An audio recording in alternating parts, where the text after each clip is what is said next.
Hey guys, tonight we step into the sun-baked streets of ancient Rome, just as a deadly plague starts to spread. The year is somewhere between 165 and 180 CE, and if you're imagining togas, marble temples, and philosophical debates, sure, all of that's here. But also, so is the Antonine Plague. You probably won't survive this. You open your eyes in a narrow Roman alley, walls on either side scorched with the summer heat, and everything smells like overripe fruit mixed with something vaguely medicinal. The kind of smell that tells you someone, somewhere, is burning something they think is keeping the illness away. So before you get comfortable, take a moment to like the video and subscribe. But only if you genuinely enjoy what I do here. And drop a comment with your current location and the local time. I love seeing where and when people are listening. Now, dim the lights. Maybe turn on a fan for that soft background hum, and let's ease into tonight's journey together. You begin in a city on edge. Rome isn't panicking yet, but people are definitely murmuring. Rumors, half-truths, and ominous temple sacrifices have all started multiplying faster than the actual illness. You overhear a street vendor whispering about soldiers returning from the east, covered in sores. Another insists it's the gods. Offended again, as always. One thing's for sure. Something's in the air. And unfortunately, so are you. The Antonine Plague, possibly smallpox, though historians still argue whether it might have been measles or some lost viral strain, has begun its silent march through the empire. You, poor traveler from the future, arrive right on time for the opening act. The locals, for the most part, are trying to carry on. Bakers still knead dough before sunrise, the aqueducts still gurgle with cool water, and the forum buzzes with politics, gossip, and a suspicious number of people coughing into their sleeves. You step carefully around a man cleaning his doorstep with vinegar, muttering a protection prayer as he scrubs. Another household burns incense so thick it chokes the alleyway. Myrrh, sage, and a few spices that honestly just make you hungry. This is preventative medicine, Roman style. If you can't see the illness, maybe it can't see you. A child tugs on your tunic and tries to sell you a small amulet carved from bone. Keeps away the plague, he says, sounding way too cheerful for someone living in a time of mass illness. You decline. He shrugs. Probably sells 10 more before lunch. You notice another strange detail. Pigeons. Hundreds of them. Just loitering on rooftops, oddly quiet. A sign? Maybe. Or maybe they're just tired of being blamed for everything. Romans had a complicated relationship with birds, especially during omens.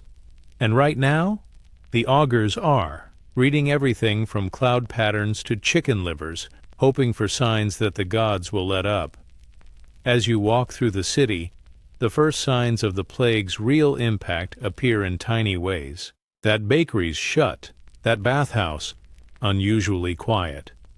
A man selling figs turns away to sneeze into a cloth, and no one goes near his cart afterward. It's not chaos. Not yet. Romans were surprisingly good at routine, even in the face of disaster. But you feel it creeping in. The worry. The neighbor avoiding the handshake. The priest holding services just a little shorter than usual. Even the cats seem skittish. Though honestly, that could just be cats being cats. Some locals. Trust in the gods, mostly Apollo, healer of plagues, although honestly his track record lately has been a bit spotty. Others put their faith in herbal concoctions and homemade tonics, many of which seem to contain about 30% alcohol, 60% wishful thinking, and 10% questionable mushrooms. By midday, the sun is brutal overhead, and the shadows seem darker than usual. You find yourself drawn to a fountain, clear water, freshly flowing from some distant mountain. A man beside you is already splashing his face, and he offers a tired smile. He's got red blotches across his arms. You take a step back, and yet here's the odd part. No one seems ready to stop living. There are still street performances, still public readings, still bakers yelling out their prices with exaggerated flair. Even the plague, it seems, can't compete with Roman stubbornness. One temple is especially crowded. Worshippers file inside, bearing offerings, loaves of bread, jars of honey, and even one unlucky goose. You're told the priests are asking the gods to redirect the wind. You're not sure how effective that is, but hey, it's a solid cardio workout. The fringe thinkers are already working too. One man stands on a box, yelling that the plague is punishment for public urinals. Another insists it's the lead. In the water pipes. That guy might be onto something, actually. You duck into a small shop to escape the heat. The merchant is mixing herbs. He claims this blend repels bad air. It's got rosemary, bay leaves, and something that smells like old socks. You breathe through your mouth. But for now, Rome still stands. The senators still argue. The Vestal virgins still tend their sacred fire. You still think maybe, just maybe, this won't be so bad. Then someone nearby coughs, and you remember you still have 13 hours to go. You haven't been in Rome for more than a couple of hours, but already your lungs feel suspicious. Maybe it's the thick incense. Maybe it's the sheer number of sweaty bodies jammed into narrow streets. Or maybe, just maybe, it's because you're breathing the same air as 1,000 people who think germs are caused by bad vibes. You wander toward the baths, still hoping for some kind of refreshment. Romans love their public baths, not just for cleanliness, but for gossip, business, flirting, and occasionally attempting to cure vague symptoms with a steam room and a healthy dose of denial. You step into the apoditerium, or changing room, and the air hits you like a warm, damp pillow. It's thick, perfumed, and a little too steamy. You watch as a man nearby strips down, cheerfully chatting about his cousin's fever, while another dips his towel in wine before wiping his face. "Sanitation," he says with a grin. One historian once described Roman baths as a public spa mixed with a disease convention, though historians still argue whether they were actual centers of contagion or just unfortunate victims of high-foot traffic. Regardless, today, you're in the petri dish. You're guided into the caldarium, the hottest room. The walls sweat with condensation, and the benches glisten from earlier visitors. You sit cautiously, careful not to touch too much, but it's hard when everything's already a little slippery. A man next to you sneezes with the force of a horse kicking down a stable door, and no one flinches. In fact, a few people nod sympathetically. "Dry air," someone mutters. The thing is, Romans don't really understand contagion the way we do. They've got some theories, sure. Miasma, or bad air, is a popular one. But no one's quarantining. The infectious, unless you count awkwardly scooting away during conversation. One woman smears her chest with thick ointment made of crushed mint, honey, and possibly ashes. Draws out the heat, she says confidently. You nod, slowly. You're sweating profusely. But there's nowhere else to go unless you want to appear rude or worse. Weak. Romans value endurance, even when it's clearly a bad idea. Especially then. A man named Gaius strikes up a conversation, his voice echoing off the tile. He used to be a centurion.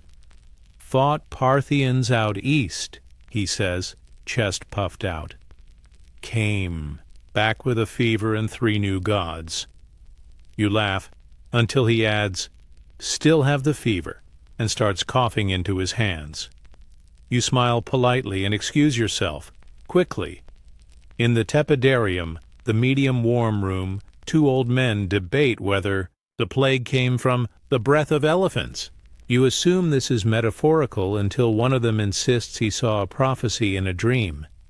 You decide not to argue. At least the air here is less wet. Finally, you make it to the frigidarium, the cold plunge pool. It's empty. Shocking. Usually people are crowding to cool off, but not today. Maybe folks are starting to get the message, even if they'd never say it aloud. You dip your toes in. It's icy and refreshing, and for a moment you forget the sickness, the sweat, the sneezing man in the other room. Then you notice a small sign scratched into the marble wall. Avoid the water. 3 men died here last week. You ease back out. On your way out of the baths, you pass a woman selling little clay charms strung on leather cords. Blessed by Apollo, she insists. For protection. You glance at the crowd. Half of them are wearing them already. The other half are coughing. Back on the street, the air somehow feels worse, like hot wine left in the sun. You squint. Against the dust, your skin damp and your nose irritated. You try not to think about how many microbes are riding the same breeze. To be fair, no one here's thinking about microbes at all. You pass a shop where a man is boiling vinegar and shouting about its cleansing vapors. Another street vendor is waving around a bundle of burning rosemary like it's a divine air freshener. And someone has set out a bowl of onions on their windowsill. To absorb illness, they say. Honestly, you'd try it if you had your own window. The strangest remedy you've heard so far, a man rubbing fermented fish paste onto his feet to draw out disease. The smell alone is enough to repel most humans, and possibly the plague itself. That's the hope, anyway. You spot a small group gathering by the temple of Aesculapius, the god of healing. They're leaving offerings, mostly garlic, dried figs, and coins. The priest waves what looks like a snake around and chants something, melodic but vaguely threatening. You feel a bit better watching it, even if the science is absent. Still, you have to admit, there's a strange comfort in how absolutely committed these people are to surviving. Even if none of their methods would pass modern inspection, they're not giving up. They're bathing, blessing, burning, and bargaining with the gods. They're trying. But you? You've been in Rome for maybe 5 hours. You've inhaled hot plague steam, brushed elbows with 6 different coughing strangers, and possibly absorbed accursed foot fungus just by looking too hard at that communal slipper pile, and the sun's only just starting to dip. You wake up the next morning, or rather, you try to wake up. Your body is sticky from the bathhouse humidity, your nostrils are clogged with the lingering scent of incense and vinegar, and your stomach feels like it's considering rebellion. Welcome to a Roman morning routine, Plague Edition. You trudge down the narrow stairs of your insula, your multi-story apartment building where you've been renting a cramped upper room. It's made of brick and optimism, with paper-thin walls and a view of your neighbor's laundry. Below, in the alley, someone's already started shouting about boiled lentils. The air smells like charred wheat and regret.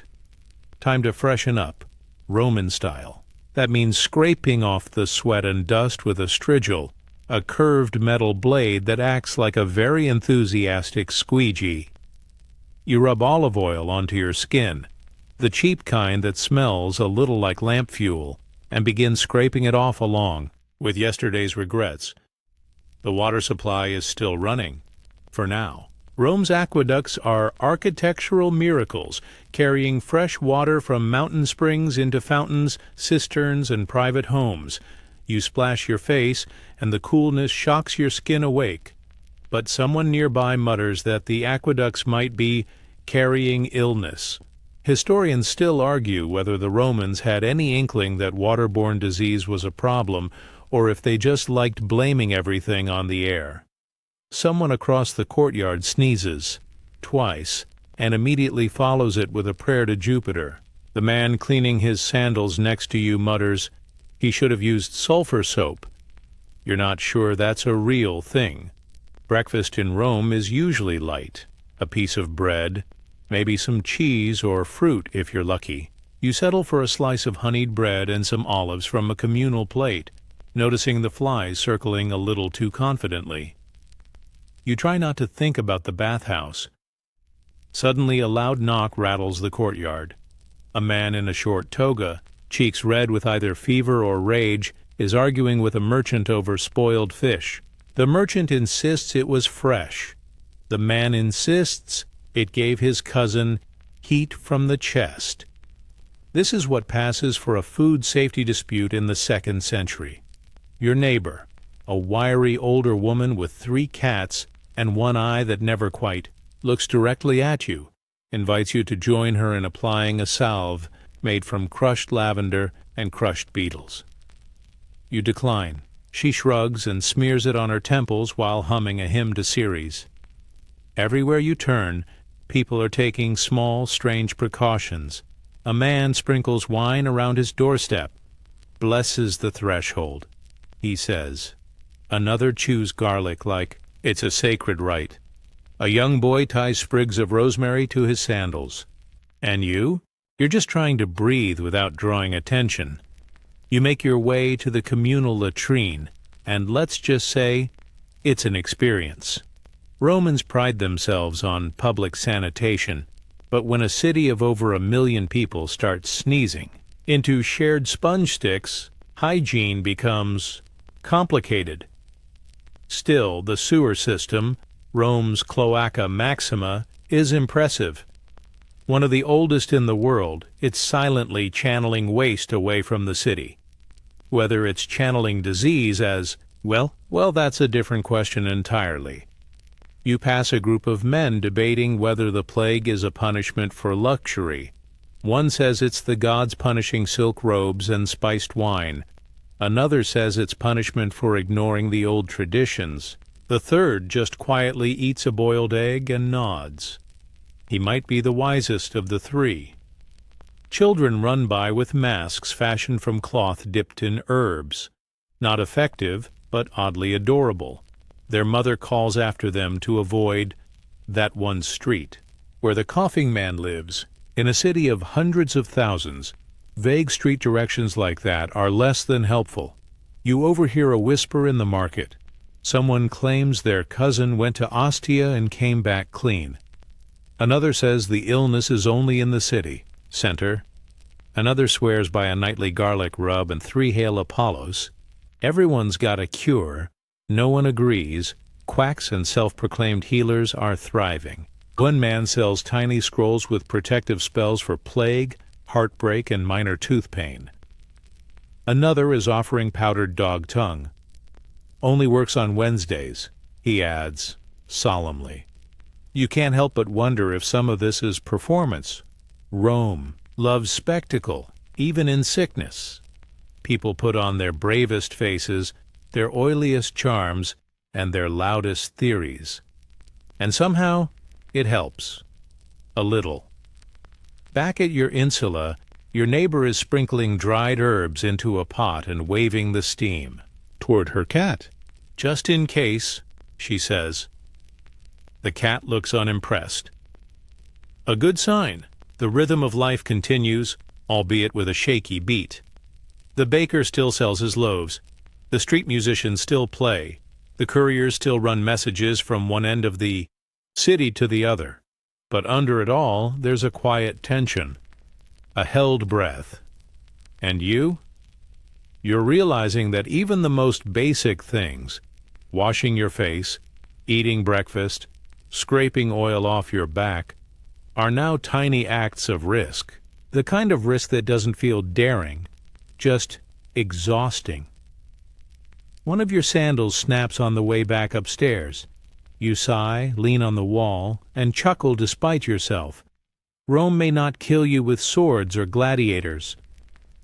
No, it's going to do. it with wet benches, dodgy figs, and herbal foot rubs, and still somehow you have 13 more hours to go. The sun creeps higher over the rooftops, and Rome begins to stir in full. You decide to brave the bustling marketplace, your stomach still somewhat unsure about breakfast but willing to gamble for figs. That turns out to be your second major mistake of the day. The marketplace is chaotic in a charming, mildly terrifying way. Stalls are crammed shoulder to shoulder along the Via Sacra, and the chatter rises in layers, haggling, gossiping, proselytizing, and coughing. So much coughing. It's not even discreet anymore. A man sneezes directly into a basket of walnuts, shrugs, and moves on. You inch toward a fruit vendor, drawn in by a mound of beautifully ripe figs. Your brain registers them as safe, because they look familiar, but you've forgotten. No one's refrigerating anything. One fig in, and you realize it's slightly fermented.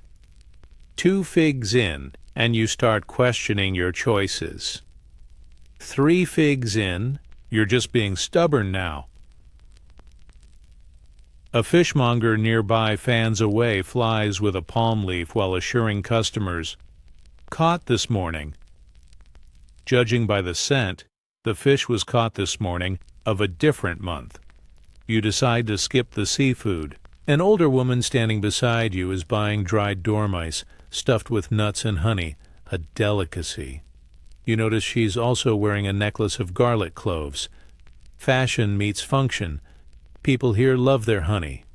It's not just a treat. It's a preservative, a disinfectant, even a makeshift balm. You see a vendor selling little pots of honey infused with herbs and gold flakes. He calls it plague protection in a jar. You buy one. It tastes like fancy glue.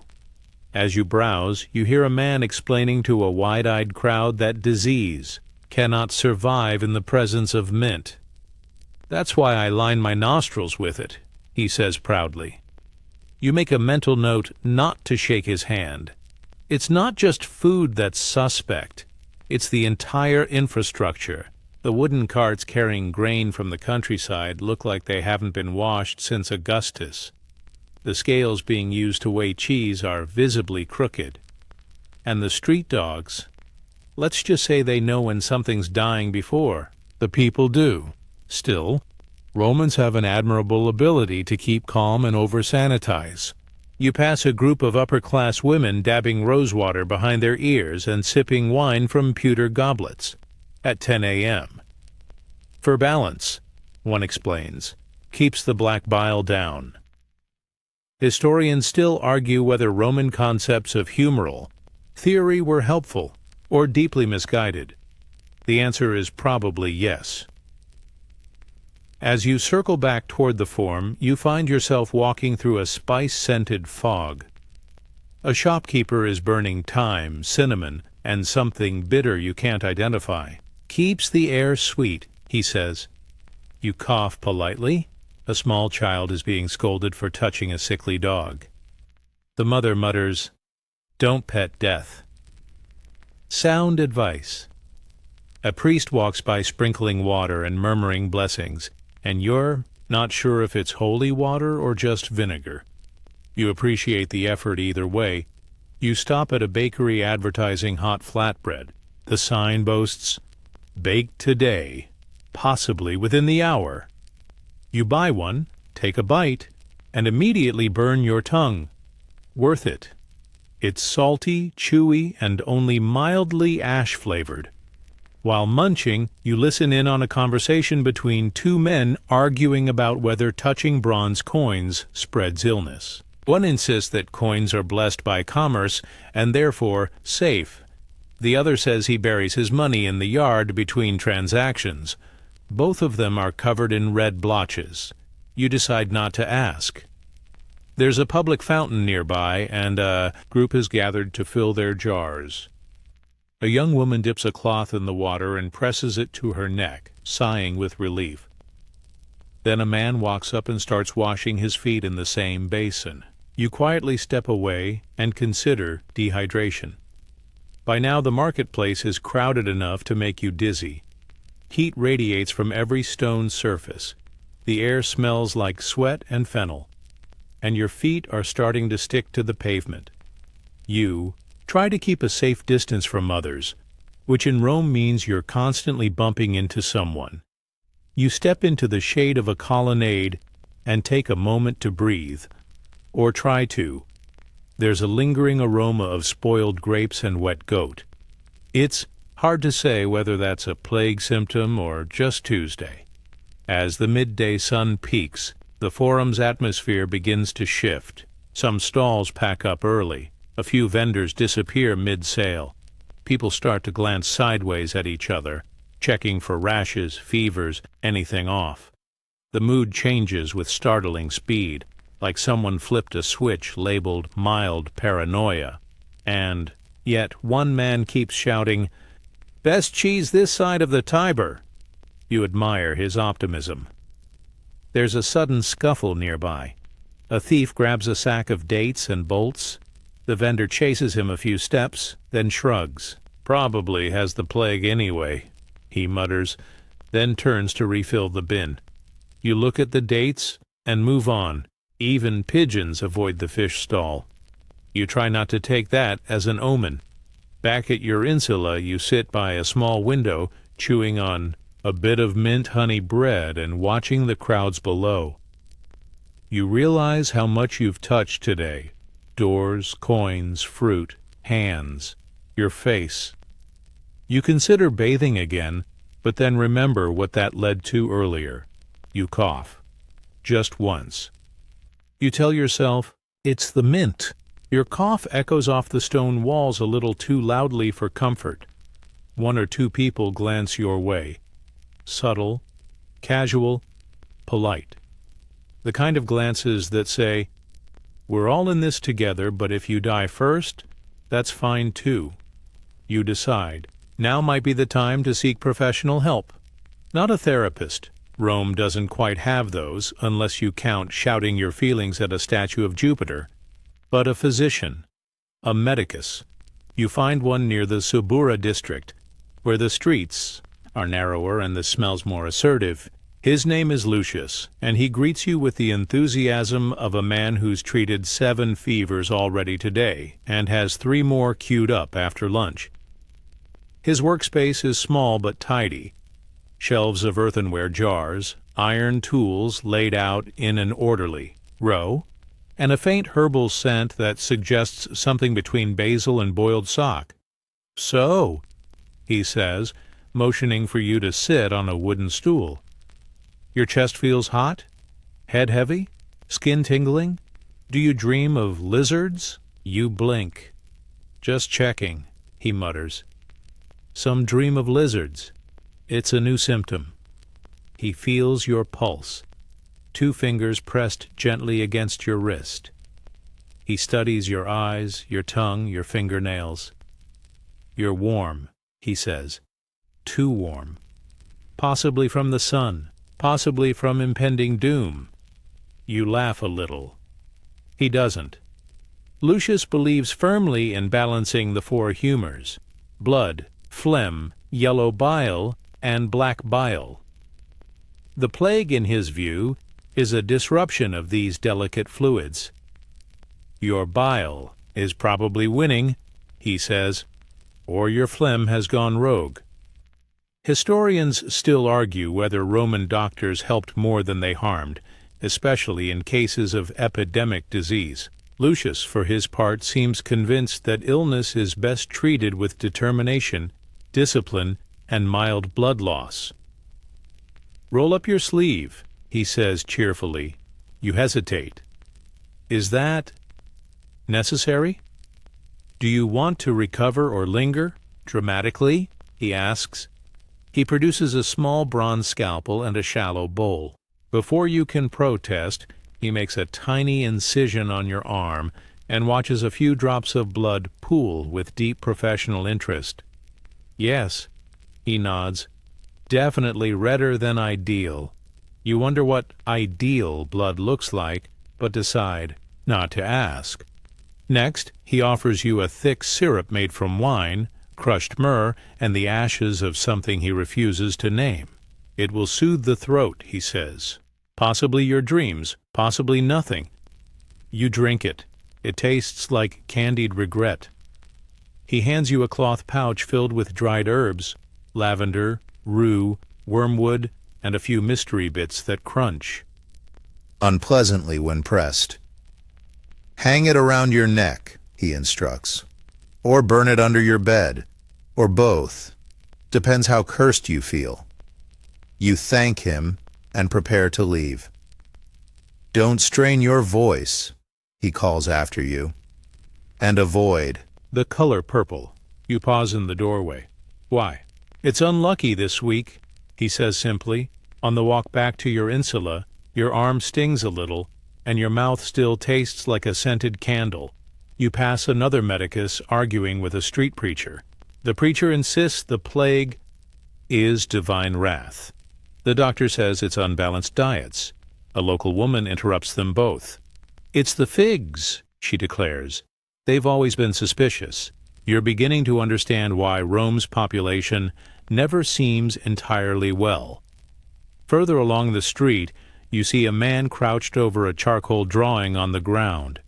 It's a rough outline of the human body, with arrows pointing to various organs labeled with things like wind chamber, fire gut, and mood bladder. A small crowd listens intently. You pause, too, half hypnotized by the absurdity. He's explaining a theory that the plague enters through the ears and exits through the toes. You catch yourself nodding. Why not? Stranger things have happened. Just today, in fact. Another doctor has set up a booth offering public advice. For a single coin, he'll diagnose you based on the shape of your fingernails. His robe is stained, but his smile is confident. A woman emerges from his line holding a sack of boiled onions. Instructions? You ask. She grins. Sit on them, she says. You arrive back at your building just as a funeral procession passes by. Not flashy. Just two men, a donkey, and a bundle wrapped in linen. The silence that follows in their wake is louder than anything else you've heard all day. On your doorstep, someone's left a wax tablet scratched with advice. Boil everything, even wine. You suspect it's from your neighbor, the one with the beetle salve. You boil the wine anyway. You lie back on your cot and press the herb pouch against your chest. It smells faintly of dirt and regret. Your arm itches. Your head spins. And just outside your window, someone sneezes into eternity. The physician's words echo in your head. Avoid purple. Too late. Your tunic has a decorative violet border. You close your eyes, wondering if that was your third mistake. Midday in the Forum is a spectacle of noise, dust, and heat, and today a slowly growing sense of dread that no one dares name out loud. You shuffle in with the crowds, pulled by curiosity and maybe just a touch of heat stroke, determined to see how Rome handles a public square full of people during an invisible disaster. The Forum is as bustling as ever, but something's changed. People are still talking, still haggling, still debating loudly beneath crumbling porticos. But they're doing it a few steps farther apart than usual, just slightly. An instinct has begun to settle in. Don't get too close. You keep to the edges, but the air here is thick, not just with smoke from incense vendors and sizzling sausages, but with suspicion. Every sneeze gets noticed now. Every cough is a warning bell. Even the pigeons seem uneasy, shifting nervously from statue to statue like winged plague scouts. At the center of it all, a group of senators has gathered on the rostra. Officially, they're discussing civic matters, grain prices, military deployments, the usual. Unofficially, they're whispering about infection rates, temple sacrifices, and the optics of mass funerals. You stop beside a merchant polishing a bronze bust of someone heroic looking. He mutters, "This is why I wear lead amulets," tapping the pendant around his neck. "Keeps the illness away. Heavy means effective." He winks. You nod politely and edge away from the fumes. Nearby, a poet in a toga several sizes too big stands on a makeshift box and recites a dramatic ode to the plague. "O death, you cruel dinner guest, uninvited and always licking the spoons." It's strangely moving, also not great for morale.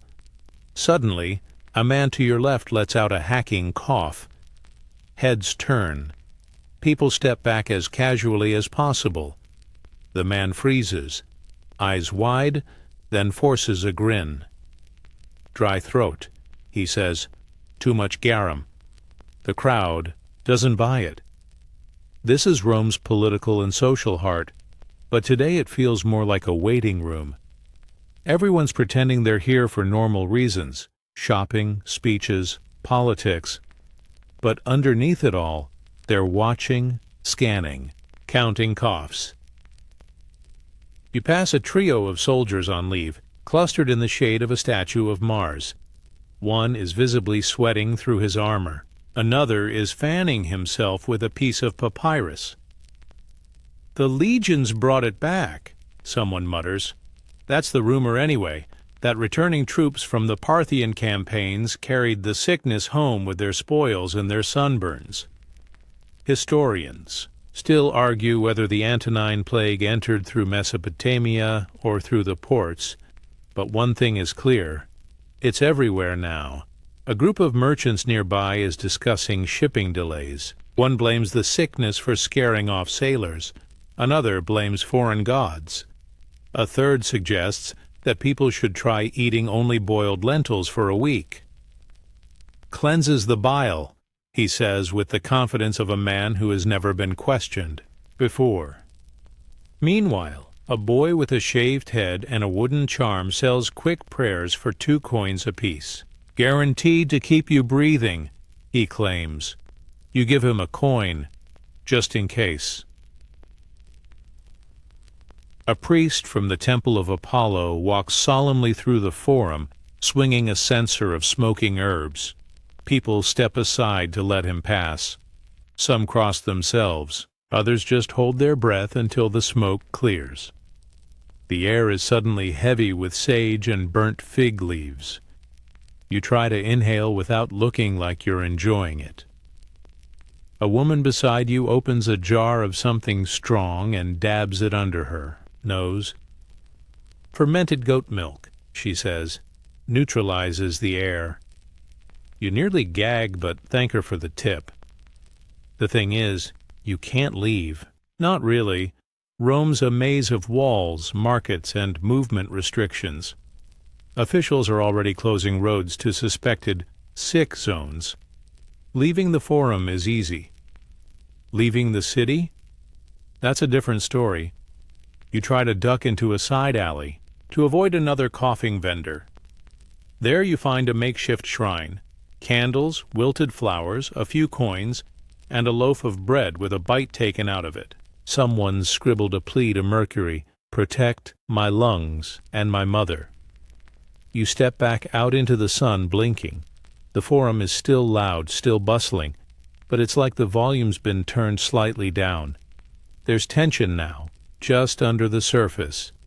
People are watching each other more closely, whispering more softly, laughing less often. A man offers you a bundle of dried lizard tails on a leather string. "Protection amulet," he says. "Worn by senators and gladiators alike. You consider it. Honestly, today you'd wear a dead pigeon around your neck if someone said it helped." You sit for a moment at the edge of a fountain, one of those beautiful Roman marble numbers with spouting lions and algae creeping up its sides. The water sparkles in the sun, and for a moment you almost relax. Then a child climbs up the edge and plunges their entire face into the stream. Everyone nearby takes 2 steps back, including you. You rise and make your way through the arch at the forum's northern edge.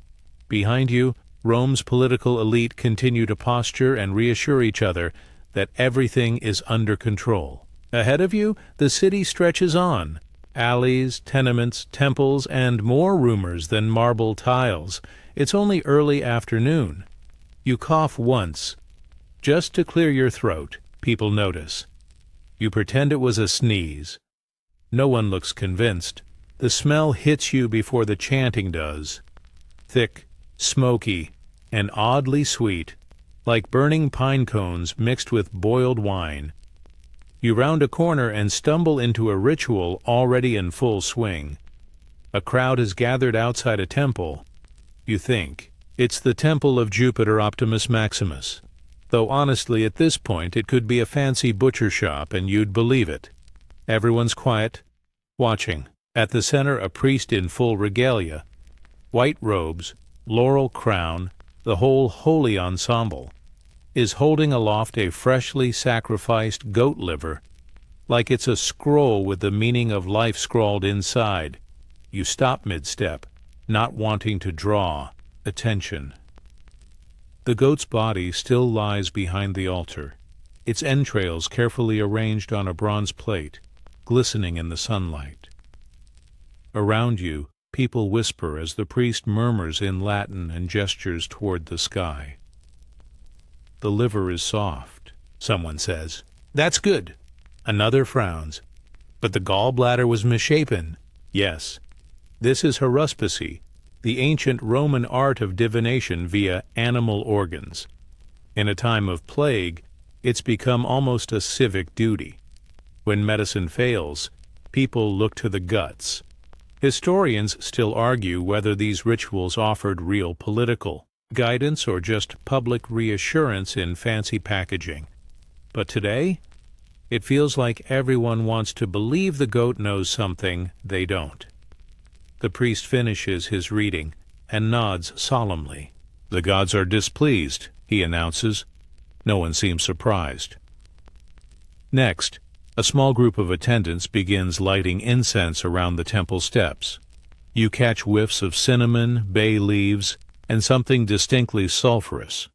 A man beside you fans the smoke toward his face with his tunic.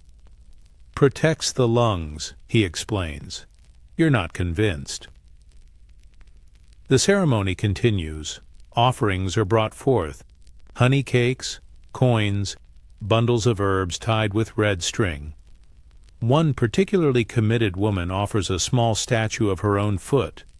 Symbolic, she says. You don't ask questions. The chanting grows louder. The rhythm is hypnotic. Even the birds have stopped flapping around and settled on the rooftops, watching like little feathered skeptics.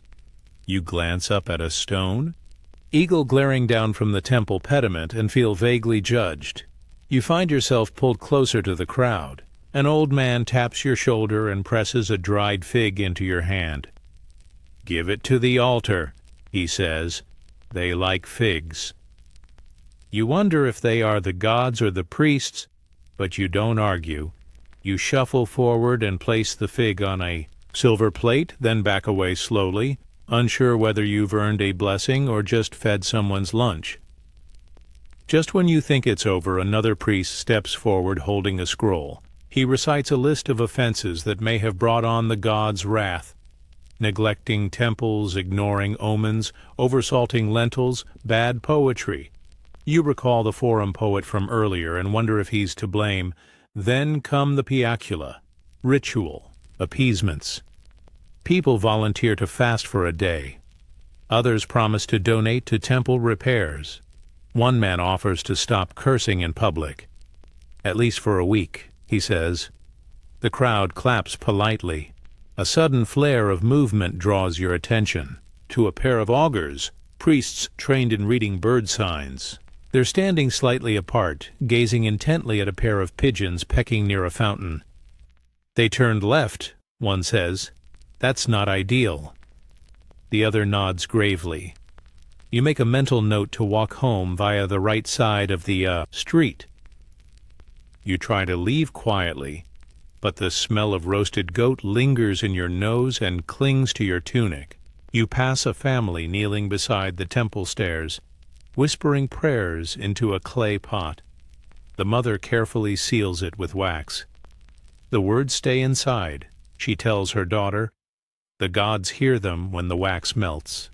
It's hard to know what part of this is religious tradition and what part is mass desperation. Maybe there's no difference. Rome is nothing if not ceremonial. Even death here comes with flair.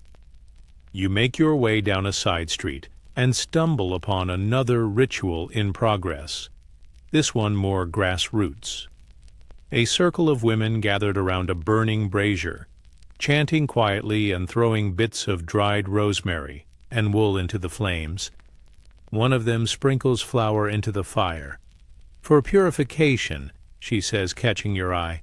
Then she sneezes. You freeze. Everyone else pauses too. Then, slowly, she mutters, "The gods bless me." And the chanting resumes like nothing happened. Even the plague follows protocol. The irony, of course, is that all of this, the chanting, the sacrifices, the bird-watching, probably does nothing to stop the spread of disease, but it does offer something else. Structure, comfort, a way to feel in control when your neighbors are dropping like amphorae from a poorly built balcony. You wander on, slightly soothed, slightly singed by incense, and very aware that your sandals now smell like lamb fat. As you round another corner, the quiet hits you hard. It's a street of closed shops and shuttered windows. No chanting, no bells, just the distant sound of a man coughing somewhere far too close. You hurry your step. You reach the edge of the Palatine Hill, feet aching, mouth dry, and tunic clinging damply to your back. Rome sprawls below, a shimmering patchwork of rooftops, smoke trails, and marble, golden in the afternoon light but dimmed somehow by the knowledge hanging over everything. The city doesn't look sick, but it feels sick. You aren't alone up here. Several people have gathered along the ridge, ostensibly enjoying the view, but really, they're looking toward the imperial palace, the Domus Augustana, waiting for some kind of sign. And right now the sign is not encouraging. A procession of advisors has just entered, all moving quickly and none looking particularly calm. Someone murmurs that a senator collapsed this morning during a vote. Another claims the emperor himself hasn't left his private quarters in days. You press a little closer to the palace gates and see a pair of guards posted, faces stoic, but eyes tired. One yawns. The other wipes his brow and subtly checks the back of his hand for spots. It's the kind of movement you've seen all day. Casual, nervous, trying not to be obvious about what everyone is thinking. Then someone beside you says it quietly, "The emperor is ill." You weren't sure if it was true. You'd heard the whispers, of course, that Marcus Aurelius, Stoic philosopher king, was no longer sleeping well, that he was praying more often, that he'd stopped visiting the Senate in person, that maybe, just maybe, he'd caught the plague too. Historians still debate whether Marcus actually contracted the Antonine Plague himself or merely ruled during its worst years. But one thing is clear, this was not a vacation for him. This was a man trying to hold an empire together with one hand while writing philosophical treatises with the other. You find a shaded wall and sit, eavesdropping on a trio of patricians speaking in hushed tones. "He writes all night," one says, "sleeps on a hard cot, and eats only barley." Another adds, "Still reads Epictetus every morning." The third shakes his head. "He should be drinking more vinegar water." You wonder what it's like, being the most powerful man in the known world, surrounded by coughing advisors and mourning the death of your co-emperor, Lucius Verus, who definitely died of the plague. All the wealth, all the temples, all the sacrifices, and still no immunity. Inside the palace, you imagine Marcus pacing, dictating letters to distant governors. Remain calm, stay disciplined, do your duty. It's classic Roman leadership, just enough firmness to sound wise, just enough ambiguity to cover panic. You imagine him setting down his stylus, closing his eyes and whispering, "This too shall pass," and maybe coughing into his sleeve. The people below need him to seem in control. Even sick, he's the pillar holding everything up. You pass, a young man near the gate scribbling on a wax tablet. "I'm copying his meditations," he says proudly. "If I get the fever, I want wisdom in my hands." You glance at the quote he's etched. "You could leave life right now. Let that determine what you do and say and think." Sleepy inspiration at its finest. A small child darts past carrying a tray of herbal tea, probably for a palace attendant. You hope it includes whatever magical concoction your neighbor gave you last night, the one that smelled like burnt celery and probably included pigeon feather. Honestly, at this point, you'd drink it again. A woman beside you begins reciting Marcus's writings under her breath. If it is endurable, then endure it. If not, stop complaining. She smiles at you weakly. He says it like it's easy. Even the palace seems more subdued than you expected. No grand parades, no bursting fanfare, just the steady hum of management under strain. You spot one figure, tall, robed, back straight, carrying scrolls toward the inner court. Could be a servant, could be the emperor, could be a very motivated librarian. You don't ask. Suddenly, a bell rings out. Not a temple chime, but something heavier, official. People straighten up. You crane your neck. A herald appears near the upper balcony, unrolling a message. "By decree of the emperor," he shouts, "temples are to increase offerings, public gatherings are discouraged, bathhouses are to remain open," a pause, "but must be blessed twice daily." You hear the crowd mumble. "Blessed," someone mutters. "That'll fix it." The herald continues, but the wind carries his voice away. You catch a few phrases. Fortitude, order, clean tunics encouraged. That last one earns a few chuckles. You remain seated, squinting at the palace's sun-bleached facade. It's strange how much weight stone can carry. How one man in a high room, scribbling calmly with shaking hands, can keep a city from dissolving into panic. Eventually, the small crowd begins to drift away, some heading back toward the forum, others toward nearby shrines. You linger just a bit longer, imagining what Marcus might be writing right now. Probably something about accepting fate and resisting fear. Something soothing. Something like, "The impediment to action advances action. What stands in the way becomes the way." And maybe something about washing your hands. You rise slowly, legs stiff. The day's heat is starting to bend toward evening, but the air is still dense with smoke and whispers. As you descend from the Palatine, your thoughts drift. The emperor might be sick. Rome is definitely sick. And you're walking downhill, into a city with too many rumors and not enough soap. You cough. Once. No one's around to notice, but you do. You make it back to your insula just as the sky starts to blush with sunset. Rome's golden hour, where every crumbling brick glows like polished coin, and shadows stretch across cobbled streets like sleepy cats. It should be peaceful. It would be peaceful.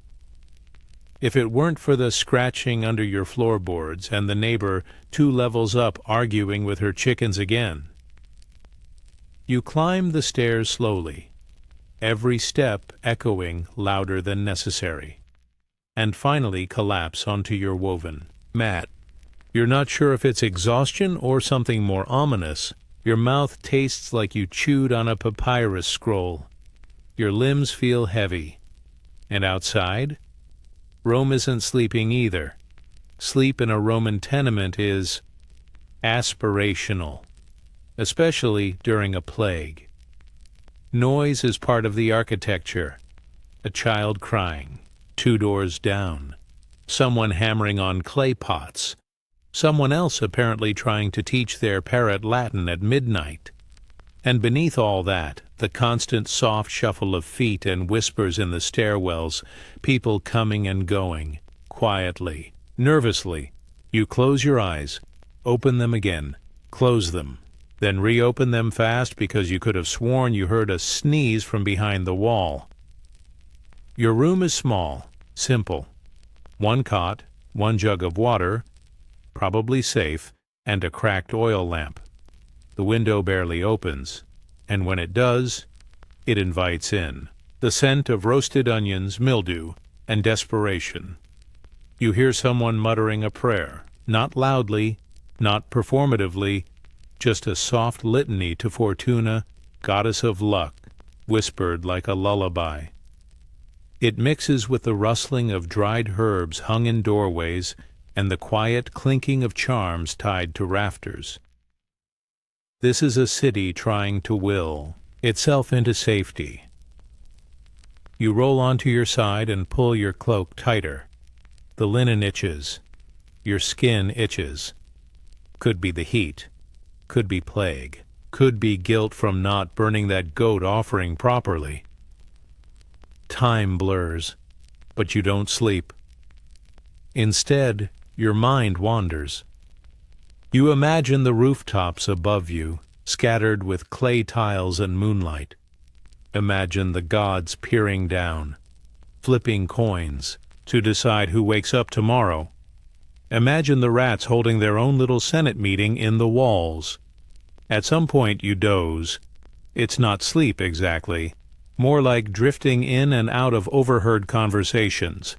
A man coughing, a child asking if the fever hurts, someone whispering the name of a lost lover like it's a magic word.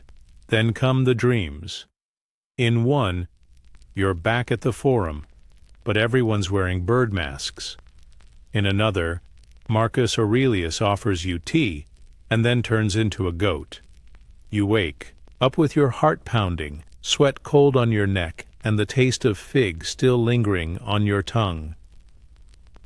Somewhere outside, a group of mourners passes by, carrying a small bundle wrapped in linen.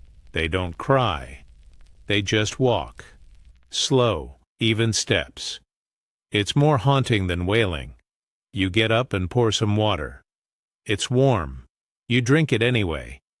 Then wipe your face and sit by the window, watching the occasional torch flicker in the alleys. Below, you hear someone reading aloud. A merchant who's taken to reciting old plays at night, maybe for comfort, maybe for distraction. Tonight it's Plautus. Something about mistaken identities and stolen goats. You smile despite yourself. Downstairs, 2 men argue in hushed tones. One wants to leave the city. The other says the roads are blocked. They'll think we're infected, he mutters, even if we're not. His voice trembles. You don't blame him. If you left now, you'd just be a sick stranger showing up in someone else's village. Back inside, the lamp burns low. The shadows stretch longer, darker. You hear a scratch, a thump, then the unmistakable sound of a cat leaping onto a roof. For a terrifying second, you think it's a person. That's how jumpy you are now, half asleep, half aware, half expecting the ceiling to collapse or whisper your name, and then quiet, real quiet. The kind of silence that feels suspicious. You hold your breath. Even the chickens upstairs are finally asleep. You lie back down. Your skin still tingles. Is it just the straw in your mattress? Is it the heat? Or is your imagination doing backflips because you haven't truly rested in a day? You try Marcus's trick. Repeat something calming in your mind. You have power over your mind, not outside events. You chant it softly, almost believe it. You drift.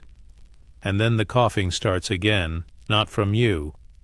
This time, from the apartment next door. It's deep, wet, rhythmic. You sit up slowly. The coughing continues. No one says anything. No one knocks. No one offers help. You lie back down and stare at the ceiling. That's Rome now. You don't panic. You don't scream. You just breathe through your mouth, count your charms, and tell yourself that tomorrow will be better. And then you cough. Once. Just to clear your throat, probably. Morning arrives in the form of light slicing through the wooden shutters, and the distant but determined clanging of someone dropping amphorae downstairs. You open your eyes slowly. The first thought that enters your mind isn't good morning. It's still alive, which under current Roman circumstances counts as a win. You sit up gingerly. The good news, no new fevers, rashes, or visions of goat-faced emperors. The bad news, your throat is dry, your joints ache, and you slept at a 37-degree angle thanks to the lumpy cot.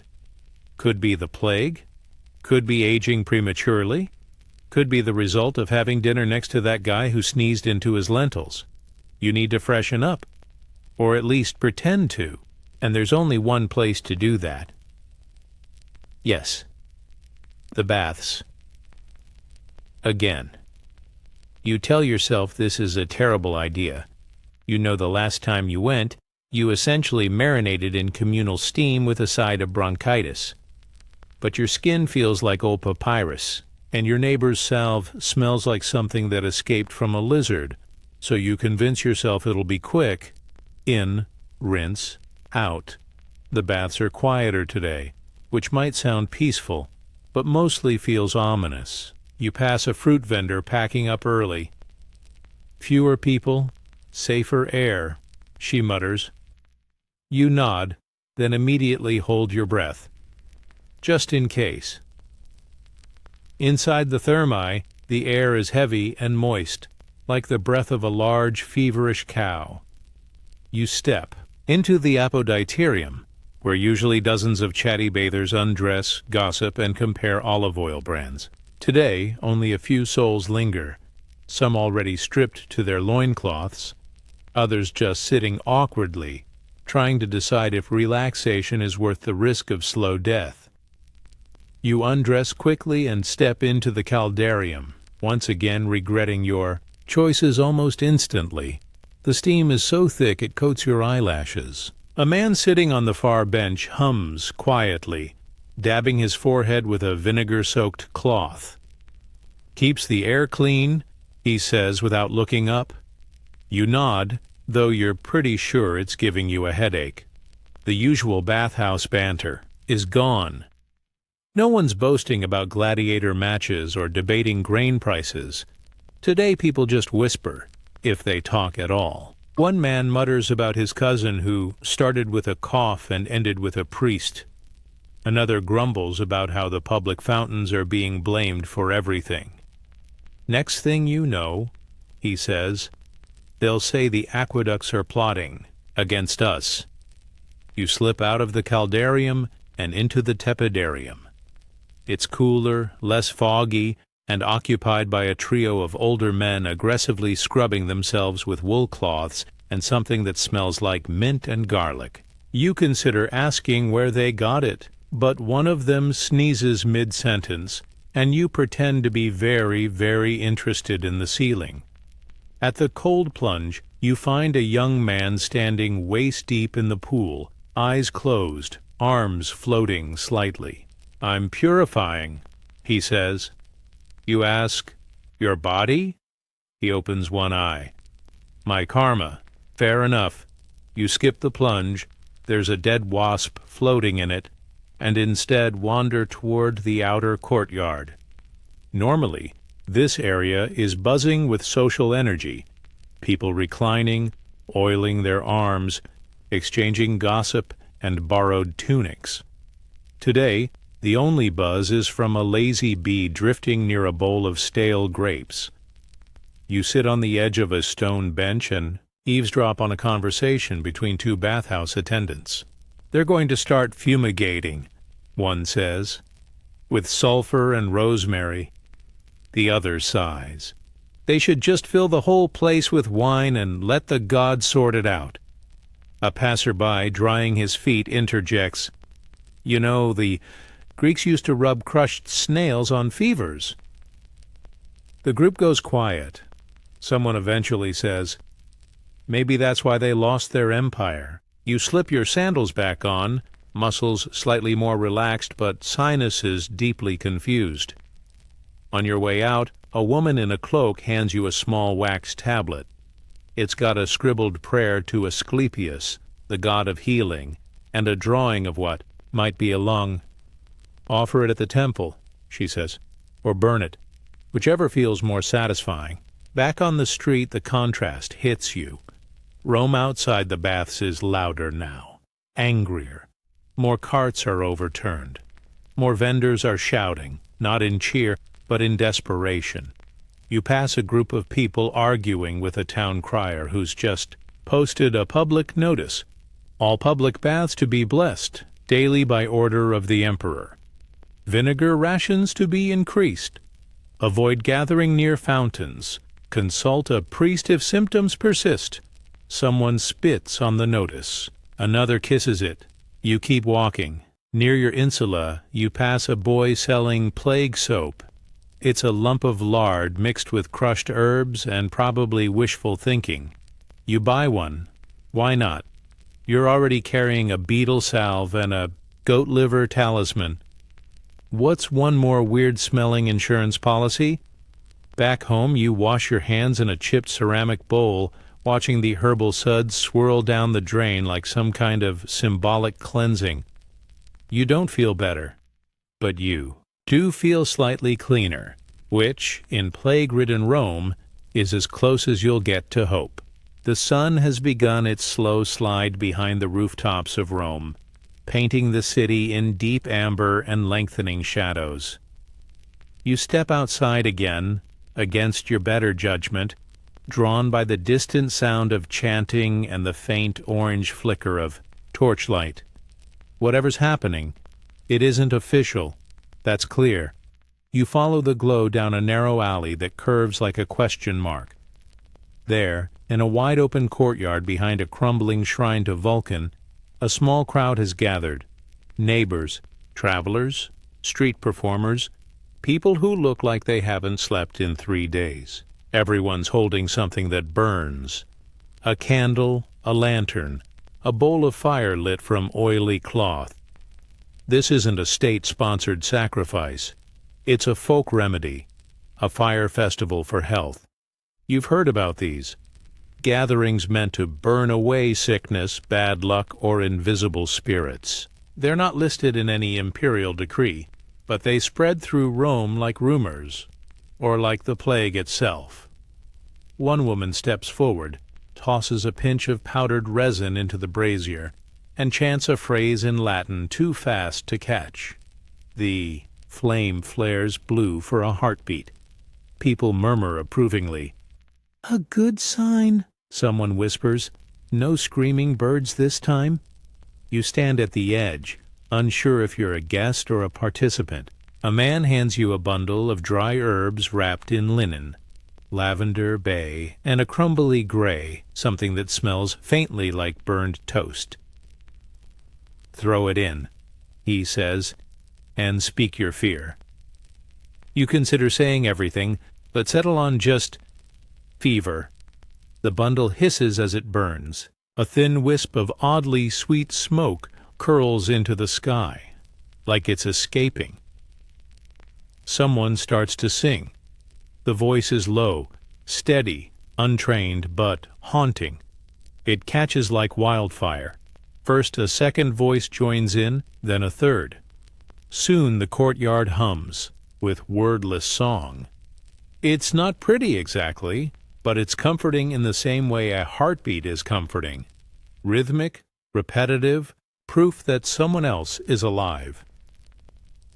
You watch a pair of older women smudge each other with smoke, tracing patterns over shoulders, across brows. One laughs softly. The other gently shoos away a dog trying to eat a sacrificial offering. The dog looks offended. Near the far wall, someone's painting symbols in chalk, not letters, spirals, stars, shapes you half recognize from temple walls and wine-soaked dream journals. Protection signs, the artist says, then adds, maybe. I don't read. You realize how tightly your hands are clenched. You relax, then exhale, and feel your shoulders lower an inch. Whatever this is, it feels safe, even if it's not effective. A man begins handing out cups of something steaming from a large clay pot. You accept one. The liquid is dark, spicy, and slightly metallic. Mulled wine, he says, with extras. You decide not to ask. It warms your chest instantly. Or maybe that's just hope. Either way, you sip slowly. Suddenly, someone screams. Everyone jumps. A child points to the sky. You look up, heart racing, only to see a torch flare unexpectedly, sending sparks into the dark. A pigeon flutters away in panic. Laughter ripples through the crowd, relieved and slightly shaky. Maybe a god sneezed, someone jokes. A few people start dancing. It's not elegant, mostly swaying, a little stumbling. One woman moves with the serene grace of a water jug being balanced on someone's head. A man claps offbeat. A group tries to follow the rhythm with tambourines that sound suspiciously like kitchen pans. And somehow, it works. It becomes a kind of fever dream, the good kind. The kind where people move like they're trying to outpace fear, like if they dance long enough, hard enough, the sickness will skip them out of sheer annoyance. You close your eyes for a moment and let the scent of fire, herbs, and sour wine carry you somewhere quieter, somewhere simpler, somewhere without doctors recommending beetle paste. But the trance doesn't last. Eventually the fire burns lower. The singing fades. People begin to drift away, hugging, murmuring blessings, pressing small charms into each other's hands. A few linger, staring into the embers like they expect a voice to speak from the ash. One old man turns to you and says, "This city will not die. It's too noisy." You nod. He's not wrong. As you head back through the dark streets, the afterglow of the ritual clings to your skin. Your feet crunch over dry leaves and something less identifiable. Above, the stars are out, but faint. Rome's smoke has dulled the sky to a sleepy smear. You pass a group of children crouched around a game, board scratched into the dirt. One of them coughs. The others stop for a beat. Just one beat, then keep playing. Someone calls from a window, "Boil your wine!" Another yells back, "I boiled my husband. Didn't help." You laugh. Quietly, carefully. Back at your building, a torch left from the procession still smolders in its iron sconce. The smell of ash is oddly reassuring. You climb the stairs, more slowly this time.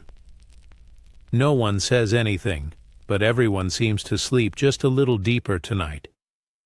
Except you, because now the wine is giving you dreams. The next morning greets you like an overcooked lentil, soft around the edges, slightly sour and oddly disappointing. Your mouth is dry, your head is foggy, and your dreams have left behind strange afterimages. Singing goats, dancing fire, and someone whispering in your ear in very judgmental Latin. You need something to help you feel human again. Fortunately, or perhaps fatefully, you hear about an apothecary 2 streets over who's said to have the cure. You've learned to approach that phrase with caution. Still, curiosity triumphs over self-preservation, so you wrap yourself in your least wrinkled tunic and head into the morning heat, following the smell of resin, mold, and optimism. The apothecary's shop is crammed between a shoe repair stand and a woman selling fried eel from a bucket. The sign reads, Remedia, for body, soul, and itchy parts, in a hand that looks like it was carved by someone mid-sneeze. Inside, it's dim and cluttered. Every available surface is covered in jars, scrolls, powders, dried plants, and what appears to be a fossilized lemon. The air smells like someone spilled 6 kinds of tea on a bookshelf. Behind the counter, a man in his 50s, stooped, sharp-eyed, and wearing a tunic the color of dried thyme, greets you with a grin. "Looking for a cure," he says, before you even open your mouth. "Or something to make you believe in one." You nod. Fair enough. He starts rummaging through his collection, pulling out vials and bottles as he narrates. "This one's made from boiled juniper and crushed beetle shell. Very energizing. This one's vinegar steeped in rosemary and goat whiskers. Good for circulation. This one," he pauses, "well, I forget what's in it, but I sold it to a senator and he hasn't come back, so maybe it worked." You ask for something simple. He gives you a choice. Crocodile dung paste stimulates balance. Moldy bread slices, good for skin eruptions. Or a mercury ointment that comes with a gentle warning. Don't eat. Don't inhale. Don't think too hard while wearing. You go with the moldy bread. It's the least threatening, and honestly, at this point, you're weirdly comforted by the presence of penicillium-looking fuzz, even if it's centuries ahead of its time. The apothecary also offers a lozenge that tastes like salted sandalwood. Helps the throat, he says. Also confuses it enough to forget it was hurting. You take it. It does nothing for your cough, but it does make you stop talking, so mission accomplished. As you're leaving, he presses a small scroll into your hand. "A recipe," he says, "in case I'm not here tomorrow." You don't ask if he means because of the plague or because of the city inspectors. Probably both. Outside, you sit on a stone bench and unroll the scroll. It's a mix of legitimate herbal suggestions, thyme, mint, wine, boiled 3 times, and deeply questionable ones, burned owl feathers, boiled mouse tail, and a chant that loosely translates to, "Please not me, please not me, please not me."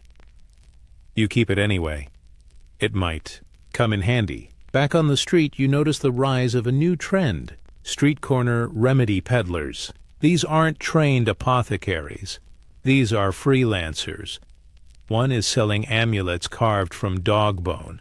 Another offers a thick brown syrup labeled "Plague Off." No ingredients, no instructions, lots of confidence. A woman in a bright green shawl is waving around a bunch of dried onions. "Wave once for prevention, twice for cure," she shouts. A man buys one, waves it 3 times, and walks off looking very hopeful. Historians still argue whether any of these folk remedies ever helped, or if they simply gave people the illusion of control. A placebo soaked in garlic is still better than panic soaked in wine. Speaking of wine, one enterprising vintner is now advertising medicinal blends. His latest is fig wine with a hint of ground mint and a drop of something he won't name. "You'll sleep like a senator with nothing to vote on," he promises. You buy a small bottle. Later you'll wish you hadn't. The streets are becoming louder again. People are tired of silence, tired of pretending they aren't afraid, tired of waiting. So they turn to motion, peddling, bargaining, healing, selling, anything but sitting still. You pass a makeshift altar built of stacked clay pots, each holding a different cure: vinegar, ash, goat fat, and a single pigeon feather that looks suspiciously reused.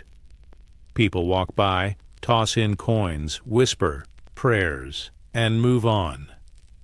Like it's a drive-through for hope. Back at your insula, you show the moldy bread to your neighbor. She nods approvingly, sniffs it, then sprinkles a little over her pet cat. "You can't be too careful," she says. The cat rolls over and yawns. You try the bread.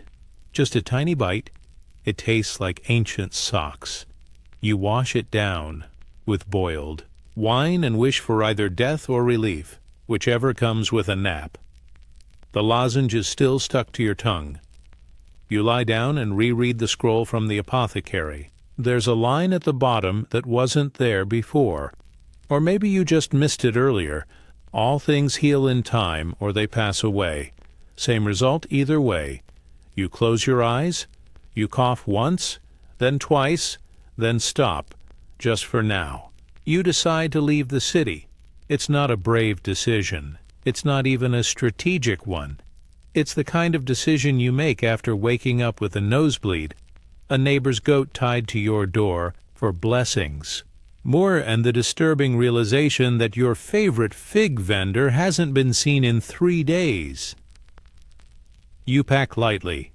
A small pouch of coins, the apothecary's scroll, some hard bread that doubles as a building material, and your now slightly squished moldy loaf. You also bring the dog bone amulet, because even fake protection feels better than nothing. Your plan is simple. Slip out through the eastern gate and head toward the countryside.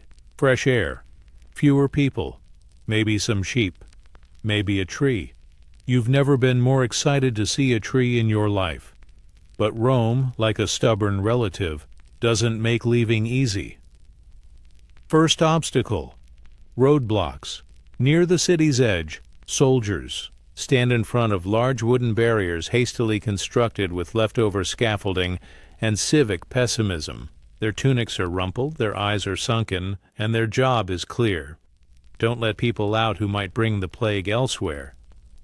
You try to look uninfected. You stand tall. You smile. You immediately regret smiling. A guard steps forward and asks your business. You say, "I'm seeking herbs." He raises an eyebrow. You add, "medicinal." He squints. "For you?" "Not exclusively." You hedge. He nods slowly, then asks if you've been in contact with anyone sick. You consider this. Define contact. Define sick. You mention the goat. He frowns and waves you aside. That's when you notice the nobles. They aren't being questioned. They glide through the checkpoint in covered litters, fanned by servants, clutching handkerchiefs and perfume flasks like magical talismans. A woman tosses flower petals from her window as she passes. No one seems to notice that her manservant has the unmistakable look of someone recently feverish. You get back in line. Second obstacle: bribes. A man near you slips a silver coin into the guard's palm and is let through instantly. You try the same trick, offering the last shiny as you have. The guard takes it, looks unimpressed, and still doesn't let you pass. "You don't look like a landowner," he says, "or a merchant, or a useful god." You consider arguing, but your throat feels sore again, so instead you mutter something about cursed figs and step back. Third obstacle: panic. Word spreads fast in queues. Someone claims there are carriers being allowed out. Someone else says the plague lives in wool. People start pushing. The guards raise their voices. You find yourself squeezed between a man with a suspicious cough and a woman clutching 5 chickens like a feathered purse. Someone yells, "Fever!" and the crowd scatters like startled pigeons. You don't make it out. Instead, you duck down an alley and find yourself in a small courtyard where someone has painted a red X on a door. That means plague house. That means don't touch anything. That means you should leave. But then you hear something, movement, a low cough. Not theatrical, not dramatic, just weary. A man appears in the doorway, pale, gaunt, but standing. "You looking for a way out?" he asks. You nod. He gestures toward a cart behind him. It's old, rickety, and covered in baskets of spoiled fruit. "Merchants don't get stopped as much," he says, "especially ones with bad pears." You blink. He smiles faintly. "Help me drive it." You ride under the baskets. You don't move, you don't breathe, you don't sneeze. He pauses. "Especially the last one." You agree. That's how you find yourself curled beneath 3 layers of fermented plums and moldy apples, trying not to cough or think or exist too audibly. The cart rumbles. The wheels creak. The air grows thick with the scent of rot and donkey sweat. You hear voices, guards asking questions, the old man answering calmly, making small jokes. You hear one of them sniff. "God's that fruit," and then you're through. The light changes. The air changes. The smell doesn't. Not yet, but you're out. The cart lurches off the main road and halts. The man lifts a basket and peers down at you. "You're free," he says. "For now." You thank him. He nods, then adds, "Watch out for the villages. They don't want strangers either." You walk. The road ahead is quiet, dusty, occasionally scenic. You pass a grove of olive trees, their branches swaying gently like they're politely applauding your survival. You sit beneath one and take a long breath of air that doesn't smell like vinegar or death. It smells like grass, like soil, like not Rome. Your feet ache. Your lips are cracked. Your bread is hard enough to deflect a javelin. But for now, you're outside the walls. Safe? Maybe. You look back toward the city, just a smudge of gold and gray on the horizon, and wonder how many others tried to leave, how many made it, how many will. You cough once, just to see. It echoes. No one answers. The countryside should feel like freedom. But after a few hours of walking, freedom feels a lot like sore calves, sunburn, and paranoia dressed as pastoral charm. Every bird call sounds like a warning. Every rustling bush seems to whisper, "You don't belong here." Still, you keep walking, following a dusty road that winds through olive groves and sun-hardened fields. Rome is now just a blur in the distance, its temples and tenements swallowed by heat shimmer. You imagine it continuing without you, coughing, shouting, burning herbs, and blessing bathhouses like nothing ever changed. You pass a goat. It stares at you. You stare back. The goat wins. Eventually, you reach a small village. Just a handful of stone houses, a well, and a shrine that looks like it's been repainted 5 too many times. You slow down, trying to appear non-threatening. A traveler, a humble herbal enthusiast, maybe a wandering philosopher with very dusty sandals. A boy with a stick sees you first and yells, "Stranger!" That does it. Doors close. Shutters bang. A dog growls. A woman standing at the well grabs her bucket and vanishes like she was never there. You haven't even sneezed yet. You stop at the edge of the village, raise your hands like someone in a very apologetic pantomime, and call out, "I'm not sick." This might have worked better if your voice hadn't cracked halfway through, or if you didn't look like you'd just escaped a fruit basket filled with regret. A man steps out from behind a cart, holding a long wooden staff and a very suspicious expression. "Where you from?" he asks. You pause. Saying Rome is clearly a mistake. Saying nowhere is worse. You go with "passing through." He doesn't blink. "Through to where?" You glance at the sun. "Somewhere with time?" He frowns. "Like the herb?" You nod solemnly. There's a long silence. Then he sighs and motions for you to stay back. You can sit under the tree. Don't come closer. Don't talk to the chickens. You don't ask. You sit. The tree offers decent shade. It also offers the occasional acorn to the skull. But beggars can't be choosers.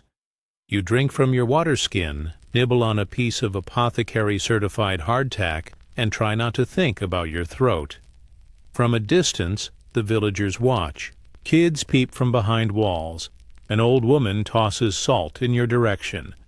A man quietly marks something on a wax tablet. You suspect it's a death pool. Eventually, someone brings you a bowl of porridge. They don't come closer than 3 strides. They just push it forward with a stick and scurry away. You bow in thanks. It tastes like grain and suspicion. You finish every bite. Time passes slowly out here. You listen to the wind, to distant farm sounds, to a conversation between 2 chickens that definitely don't trust you. You wonder if your cough is still coming. You wonder if you already had it. You wonder if the goat dung salve did anything at all. Then someone screams. You leap up. The villagers do too. There's a child running toward the center of the square, shouting something you don't understand. More yelling, more running. You, tense, ready to flee. And then you see it. Smoke. Not from a fire. From a cart. A merchant cart. Wheels wobbling, pulled by a tired donkey, entering from the other side of the village. On it, jars, baskets, linen-wrapped bundles, a traveling seller. The villagers rush to meet him like he's brought news from the gods. You watch from under your tree, unsure whether to stay or bolt. Then you notice something that makes your blood cool. The man is coughing. Not dramatically, just once or twice. But it's enough. One villager notices, then another. The excitement falters. Whispers ripple like water. The merchant smiles, coughs into a cloth, and tries to keep talking, offering vinegar-soaked sponges and goose-feather fans for purification. But the mood has shifted. People step back. Eyes narrow. The same man with the staff from earlier steps forward and says, "Where are you coming from?" The merchant hesitates. Wrong answer. You don't see what happens next. You're already on your feet, quietly edging away. The road behind you is empty. You take it. You don't stop walking until the village disappears behind the trees and the sky begins to darken. You camp near a stream, under a fig tree that offers no figs and too many ants. You boil your water, you try to sleep, but even out. Here, under open skies and stars that don't smell like incense, the tension lingers. The fear, the not knowing. Whether the next cough is harmless, whether the next village will let you in, whether you're walking away from safety or toward something worse. You think about Rome. You wonder how many more will try to leave. How many more will be turned away? How many will stop on the road, like you, clutching an amulet and asking the gods to choose someone else? You cough once. The wind swallows it, but you still hear it. Morning rises slowly through a pale mist. The sun peers shyly over the hills, unsure if it wants to witness another day of this nonsense. You sit by your tiny campfire, gnawing on the last of your apothecary bread, which has now hardened into something between charcoal and weaponry, and watching a line of ants make a mockery of your attempts at peaceful solitude. You could keep walking. But where? The next village might be less suspicious, or more. The road might lead you to fresh air and cleaner beds, or to another closed gate and another stick-shoved bowl of porridge. Either way, you're beginning to realize something. There's no real outside the plague. Not when the fear of it travels faster than the fever. So you turn around, not dramatically. You don't wave your arms and declare your return to Rome.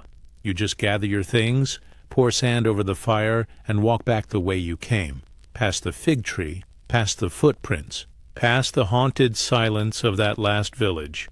Rome draws closer with every step, its smoke signals, its distant shouts, the faint metallic tang of too many people sharing not enough space. It's oddly comforting. You reach the gates at midday. This time, no one stops you. A tired-looking guard waves you in without even looking up from his lunch, which appears to be cheese and pure existential fatigue. Inside the city, it's quieter. Not silent, just thinner.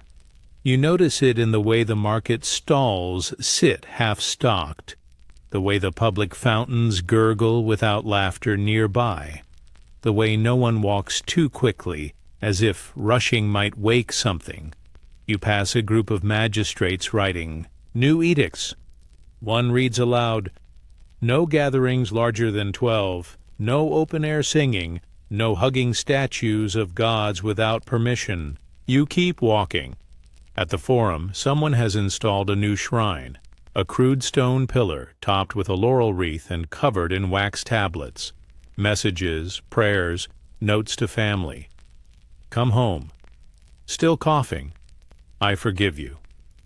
One just reads, "Please, not me." You add your own, scratching a message with the edge of a broken stylus. I walked out. I walked back. I'm still here. The bathhouses have gone eerily quiet, their steam replaced by cold water rituals and mandatory vinegar rinses. Even the pigeons seem cleaner. At your insula, you find a new message scratched on the door. Beware the north stairwell. You take the south instead. Your neighbor, yes, the beetle salve enthusiast, is still alive. She eyes you warily, then nods, as if to say, "You made it back," which is suspicious, but I'll allow it. You collapse onto your cot and stare at the ceiling. The room smells like stale herbs, damp clay, and survival. You cough once, then again, but nothing follows. You might be fine, or not. You might have carried something back in with you, something invisible, something clinging to your cloak or hidden in the fibers of your sandals. You might wake tomorrow with a fever, or never again. Or you might just wake up. Historians still argue whether the plague ever truly left Rome, or if Rome simply got used to its presence. As you drift into a daze, your thoughts swirl like incense smoke. Did the fire chance do anything? Did the moldy bread help? Did the emperor ever sleep? What if the goat was a messenger from the gods? And finally, just before you drift, what if survival isn't about escaping the sickness, but learning to live inside the fear of it? Your breathing slows. The city exhales with you. And somewhere in the distance, a man shouts, "They're selling pigeon soup again," which feels like the most Roman sentence possible. You smile, not because it's over, but because you're still here. The city softens now, slipping into evening like an old robe, wrinkled, faded, comforting in its wear. The torches along the streets flicker gently, their light swaying across the walls of sleeping tenements and closed shop fronts. Somewhere, a cart rattles over cobblestones. A dog sighs into its paws. Your eyes are heavier than your legs. Your breathing, slow and measured, rises and falls like waves against the shore. The sounds of Rome quiet into a gentle background hum. Distant footsteps, the lazy creak of a rooftop shutter, the faint purring of the city still alive beneath its illness. The fire at your neighbor's hearth crackles just enough to keep the silence from settling in too deep. You think of fig trees and fortune tablets, of vinegar baths and beetle salves, of gods with questionable priorities and emperors writing in the dark. You think of how the air smelled at dawn, of how soft bread sounded when broken in half, of how even a goat's stare could carry a warning. All of it drifts now. You are not afraid. Not anymore. Not here, in this quiet. Sleep takes your hand like a patient friend. Your muscles loosen, your thoughts blur, and the city that tried to kill you now rocks you gently in its arms. Good night, traveler. Sleep well.